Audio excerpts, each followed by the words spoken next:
Hey everyone, welcome back to another episode of the Pokemon Emerald Nuzlocke. You may notice that I no longer sound like actual doo-doo, and that's because I figured out there was actually nothing wrong with my mic. It just said that it stopped working, and I believed it blindly like a fuzzy fool, like a non-techie stupid, and there's really no major problem with it. So I just spent about half an hour seeing if I could get like a backup thing to work, because I have this like old headset from like the deep depths of not to underscore. Like we are talking Undertale playthrough, and I thought that might be like a good thing to throw in. Might be good to get that thing back up and running, and it just does not work. It's like a headset microphone, but it looks like it's from 2005, and it's got separate headset and microphone components to it. Please don't crit me like that, Breloom. That just cannot work with my computer, and they couldn't work with my old computer either. So it turned out that was going to be useless, and I thought I was just going to do with the computer audio. So like some of my plans included like muting the computer so it wouldn't pick up like echoing sound from the game, because it was doing that a few times, or like maybe like putting it on something so it wasn't as like grounded, so it couldn't pick up like the random like demonic toilet flushing noises. Like, you guys, I had no idea how weird I sounded for the last week. All right. it was entirely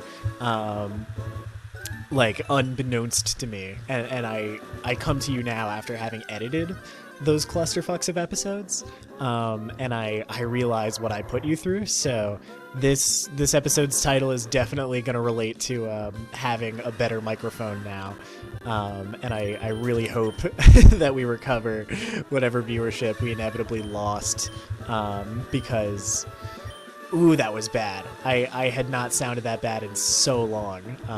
But okay, we're 2 minutes into the episode. I can stop talking about that now. I can turn on my good buddy Turbo mode, and we can get back to enjoying the Pokemans. All right. So I've had a week to cool down. I'm recording on Saturdays exclusively now, so that I can be like a grown man with a grown job of being a student, and yeah, it has been super nice. Like, get into the routine of things and like play like an appropriate amount of video games, as opposed to like what I was doing before, which was oh no, oh god, oh this might have been a terrible. Okay, cool, we're good. We're so good. Okay, I switched in Meyer to take care of the Goldeen, completely forgetting about the Swellow, and I was like, this could end poorly. But yeah, it's great to like be in a routine, because let me tell you, this game can get tiring when you stare at it for too long on end. But it's nice to have little intervals of real life, which are slowly but surely like seeming like a norm to me, you know. Like my classes are getting developed, and there are, you know, like ideas in there that I'm regularly using,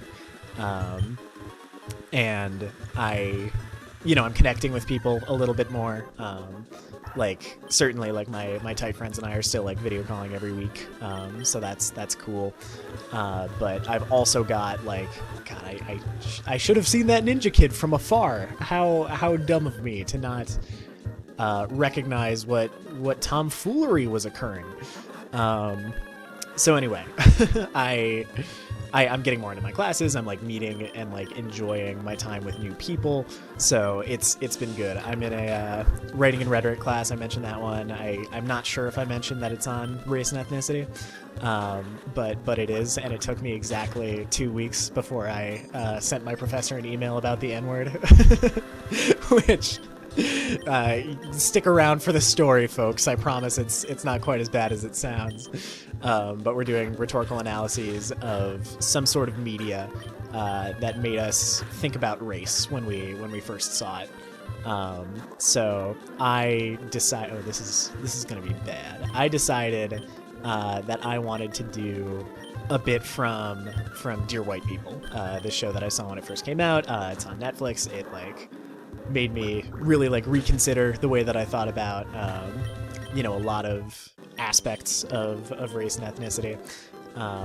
And I wanted to sort of like pay homage to it. And the scene that I want to analyze like climaxes with a black character using the N-word referring to a white character, which has just like all sorts of rhetorical power of like sort of reminding the white guy of his race and like really like connecting himself to the struggles that he's describing.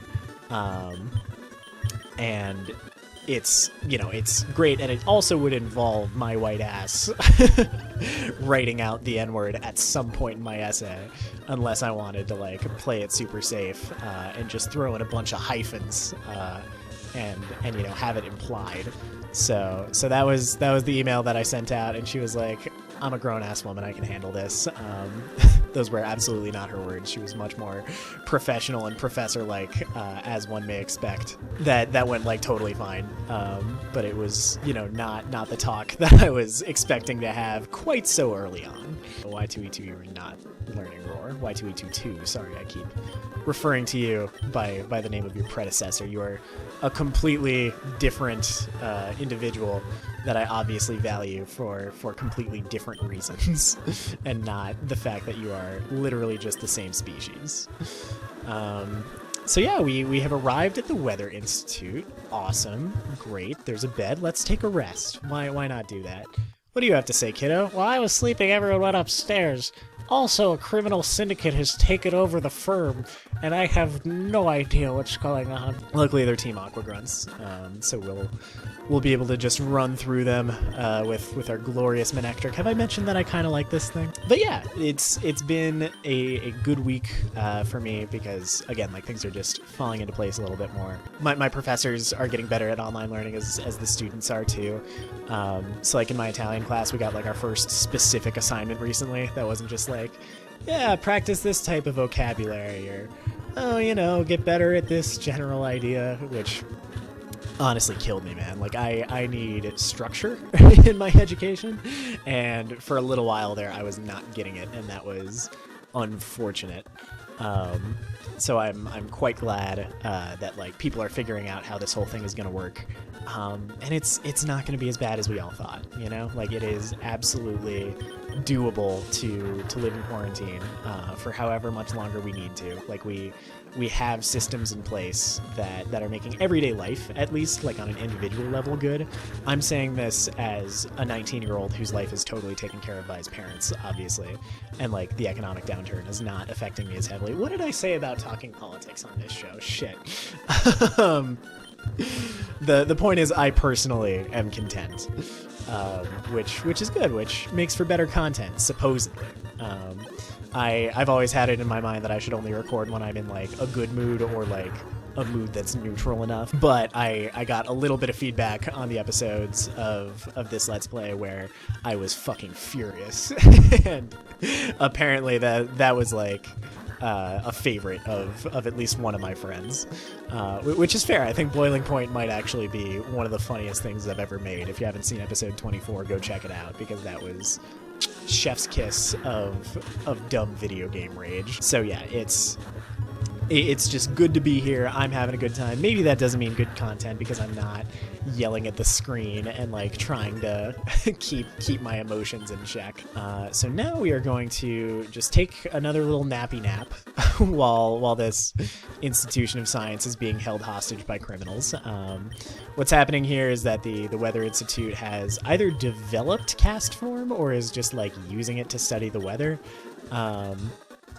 And so Team Aqua wants to take advantage of it so that they can like make it rain forever. She'll explain it better than I can. Ha! You're going to meddle in Team Aqua's affairs? You're either absolutely fearless, simply ignorant, or both. You're so cute, you're disgusting.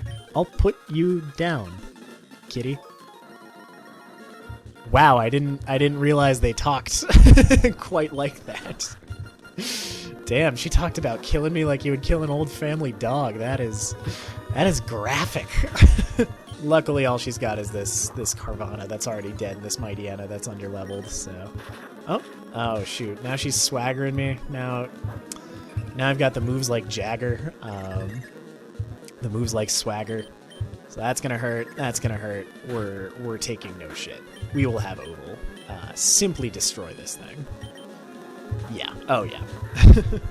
She might not have moves, but she can take hits for days. I know. I think I've said that exact line before, but it's true.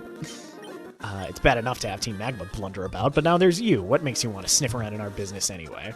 We have a situation here. Did you see how fast that guy ran in? A Team Magma mob just passed the Weather Institute. They appear to be headed for Mount Pyre. What? We can't waste any time here. We have to hurry to Mount Pyre too. Team Magma, you got it, or something. I was not able to read that. And now I've got cast form. I didn't ask for this. And yet here we are. And I have to come up with a name for this thing. Cast form is not widely liked in the Pokemon community. It changes based on the weather, but like the gimmick doesn't work super well. People say it either has boobs or balls, depending on what kind of dirty mind you have. Those little lumps under its face. I really don't know how to relate this thing to Stanford. I think because it's so lame and so universally disliked, I am going to name it Cal. Because there's a few people who like it, and it's, you know, all things considered. Oh, did I accidentally name it? Did I accidentally go back on the name? Also, I just remember there's multiple not dead things in the dead box, so I'm gonna go attend to that. Because it said cast form was sent to the box, so either that's a glitch or I had some human error. Let's find out. This cliffhanger is killing me. No, I named it Cal. Okay. God, that is a way too populous dead box. Like, I know it's not real, but holy fuck, bro. Like, I do not like thinking that I've had that many mistakes. I'm very sorry to all these people, but y'all are okay. And Cal's holding a Mystic Water. I can't take that from it. I would have to get it out of the box. Okay, hold on. Turbo mode makes dexterity difficult. RF, just go in the box. Just be prepared for that as a reality eventually. Okay, and then I've got to get out of the box, and I mean, just look at this thing, you guys. We're gonna take its Mystic Water because that could be good for tap in some situations, but like that's not an appealing design. those aren't appealing stats. And these are super cool moves on first glance, but then you realize it just sets up different weather. And this one happens to be equipped to do okay in the hail. If someday I white out and all of my party members die, then Cal is going to be one of the first members of the Resistance. It's probably going to be like I don't know, Cal, Lucille, Half Moon, God, Winter Quarter, Cardinal. Actually, I might use Luft instead of Cardinal, but well, no. If I had Half Moon, I would use Cardinal. But anyway, the point is, I have so many backups that, and I have like so much investment in this series that I would be so ready. Oh God, that thunder! That's that lightning. I mean, that's quite something. There it is again. Okay, yay, awesome. So we're at the cool place. But the point is, I would have enough time to totally like rebuild this team from scratch, because one thing about my classes is that they are not numerous. I wanted to get into one more, but I didn't get off the wait list for it. So I'm taking fewer units than I ideally would be. Hell yes, Leafstone. So I definitely have enough time to just pour into this series. So we are now going to welcome Meyer into adulthood. Sorry, let's turn off turbo mode for her sake. Finally, she is fully evolved. She can join the ranks of Spot and Tap and honestly Y2E22 as like strong components to the team. I honestly never thought that I would be playing through Gen 3 with a Vileplume, but here we are, folks. Check this girl out. She's different now, and probably like has considerably good stats now. Yeah, look at this girl. Look at her. And like we're not super close, but we're also not super far from being able to get rid of Cut in Lily Cove and give her like a TM for any better move. There's a Giga Drain TM coming up, and the move deleter is also gonna be here pretty soon in Lily Cove. That's why I said Lily Cove.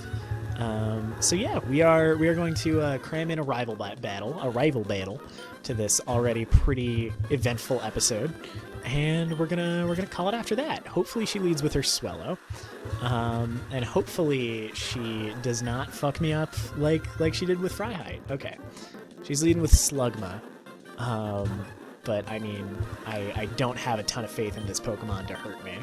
Yeah, there goes that. Now she's got Lombre, which is also going to take a Thunderbolt normally. That okay, crit fake out. I'll give you props where props are due. Nature Power to Swift. Okay, cool. Sometimes that move can become Earthquake, so would not want that. And now she's got Grovyle, which is not a good match for Y2E2. We're going to send in Mire, because this thing is going to be weaker to poison than it's going to be to fire because of the rain. And this newly grown Goral, with all of that bulk, is going to obliterate it in one shot. Oh, awesome. So cool. But I had absolutely nothing to worry about. Keep it up, and here, I have a present for you. Here's Motu. Some people call that the Homo too. I'm not so homophobic. Way to go, Lucas. Oh god, you just beat that trainer, didn't you? It was pretty obvious that you did. The kid looked really upset with face all red from anger. I sure seem to run into you often. Are you out to 4-tree gym next? I bet you'll do well at the gym. Scott just strikes me as such a douchebag. You know, he shows up after I beat May and Wally, like my friends. Like after I make my friends sad. He's like, "Oh, good work, kiddo." Anyway, we're gonna call that it for this episode, and I'll see you guys in the next one.